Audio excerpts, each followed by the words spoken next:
Family and fellow soldiers, I'm the Professor, and this is the Moment of Truth. We already took a look at Jasmine Crockett's own failed Senate run, but the state of Texas last week also handed another political chump their head on a platter. Valentina Gomez has been a carpetbagger for white supremacy with a Spanish accent. She attempted to win political office in Missouri a couple of years ago, and that's part of how she came to prominence in the first place, well, prominent such as it is, when she tried and failed to become the Secretary of State there. Her problem was that instead of running against her opponent, she decided that she would run against black people. So she ran against reparations, she said that black people were ungrateful, and since it was June, she whined about Juneteenth and said, if you don't like America, get the F out, etc., etc. Never mind that if people don't like things about the house they live in, they don't leave it, they change it.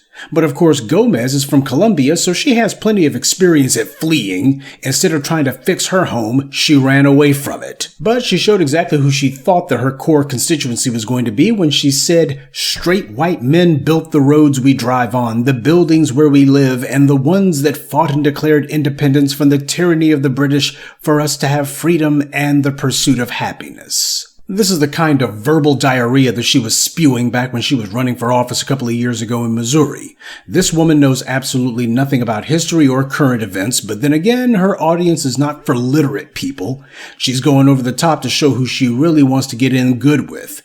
Well, she did all that shameless butt-kissing and still lost, so being the cowardly fleer that she is, instead of staying in Missouri and trying to build herself up there, instead she began looking around for another place where she could push the grift. She knew she needed to go somewhere where the dominant society voters are particularly dumb, and since Florida didn't have any big races going on, she decided to go to Texas, because everything's bigger in Texas, including the stupidity. So she ran for what she thought would be an easy seat to capture in the Texas legislature. All she had to do was get past the Republican primary and she was in there. The incumbent's an old white man, and since she's a young-ish Hispanic woman, she figured in the age of social media her reputation would precede itself and that all of those racist rubes in that district would come flocking to her because she was willing to say all of this performative extremist gibberish. After all, if Lauren Boebert of all people could leave her district in the middle of a campaign season and go to another district and manage to win office there for Congress, then anybody can do it at the state level, right? Well, anyone except for Valentina Gomez. All those white males that she was praising didn't show up on election day for her. They didn't even give a rip about her. She didn't just lose, she got obliterated, absolutely blown out, only managing to get a mere 10% of the primary vote. Gee, what could have possibly gone wrong? Among other things, Valentina Gomez also is yet more proof that the so-called Black-Brown Alliance was DOA from the jump. I'd like to know for the last few years, where have any of the Hispanic politicians or pundits or even online commentators been at to call her out for all of her anti-black racist remarks? Where have the individuals been at who have been pointing out that, oh, she certainly doesn't speak for us. She's basically a constituency of one. She's isolated. Nobody cares what she has to say. You haven't heard any sort of pushback against this Gomez woman from the Hispanic community, and one has to wonder why. Instead, though, they have been willing to talk about her homophobic remarks, but nothing about her out-and-out anti-black racism. That's deliberate. Valentina Gomez made the same mistake Jasmine Crockett did, catering to a voting bloc that didn't want her in the first place. Jasmine Crockett tried to pander to Hispanics, and Valentina Gomez tried to pander to white voters, particularly white males. And they both wound up with the same result. And the only reason that anybody knows who Jasmine Crockett or Valentina Gomez is because both of them made it their habit that they would just get in front of the cameras and say the most outrageous crap they possibly could. Hispanic voters have shown that they're not actually supporting the Democrats. It's that the Republicans won't let them in. So they have a dysfunctional relationship with the GOP. Even with Trump's massive and brutal immigration raids, the GOP's Hispanic support hasn't cratered at all. In fact, it's actually stabilized. If they think they have a choice, they'll go with a Republican because that's the party of white society, which they want to be in, and most of them identify as white on driver's licenses, job applications, school admissions, etc. But if they think that they don't have a choice like that, then they'll vote for anything non-black first. And if black is the only real choice, then they'll just stay home on election day. So that's what happened to Valentina Gomez. For the second time in a second state, she got herself completely and thoroughly destroyed in an election. And how is Gomez taking her latest defeat? About as well as you would expect, which is to say, not gracefully. She's been online sending out SOSs on Twitter like this one. Quote, "I have video evidence that my election has been rigged," all caps, to benefit 84-year-old Congressman John Carter. "If I publish this video, they will send me to prison because it involves the voting machines. I will share the evidence only if real Donald Trump, Susie Wiles, Marco Rubio, and Elon Musk can guarantee immunity. All of our elections are rigged, at Laura Loomer."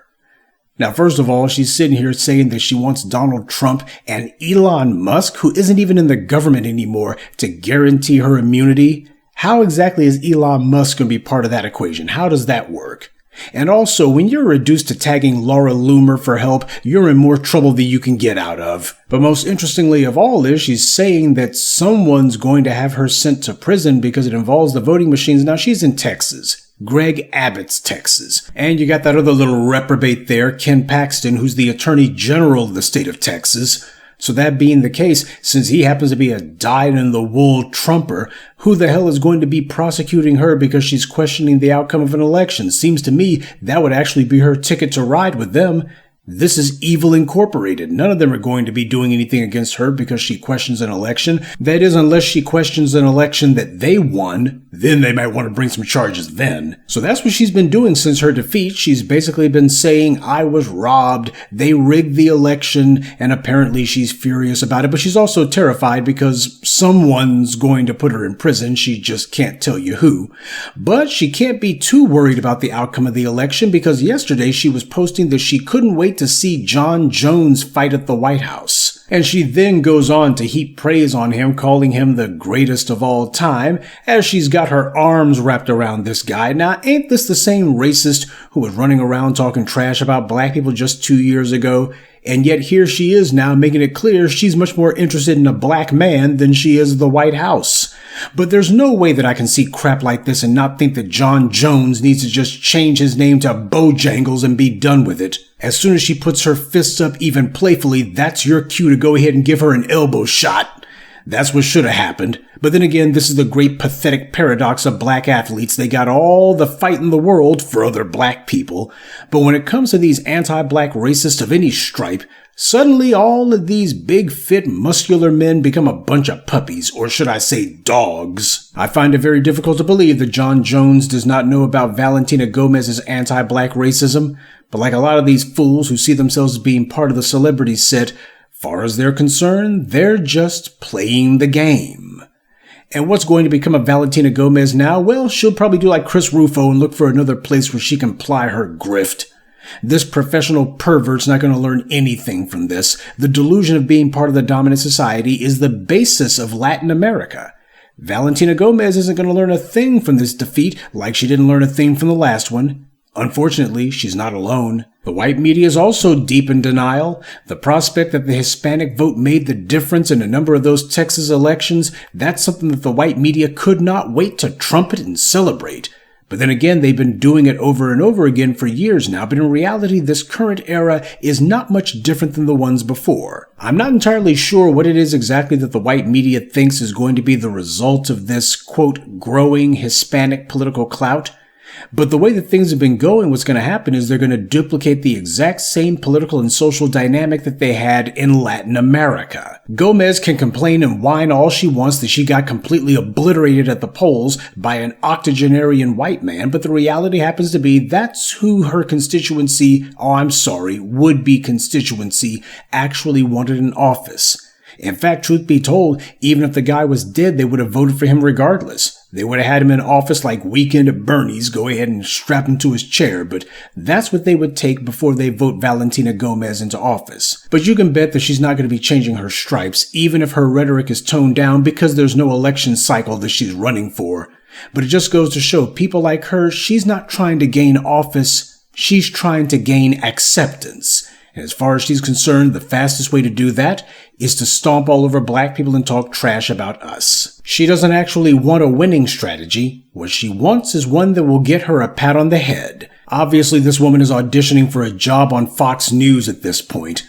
Political office is clearly not something she's going to be getting any time real soon, and it's because the very people she's trying to pander to do not want her, and she's never going to figure that out because the only thing harder than her heart is her head. And God only knows what office she's going to attempt to run for next, but if I were a campaign manager, I would suggest that she go for most valuable suck-up. At least that's something her would-be constituency would actually vote for her to do.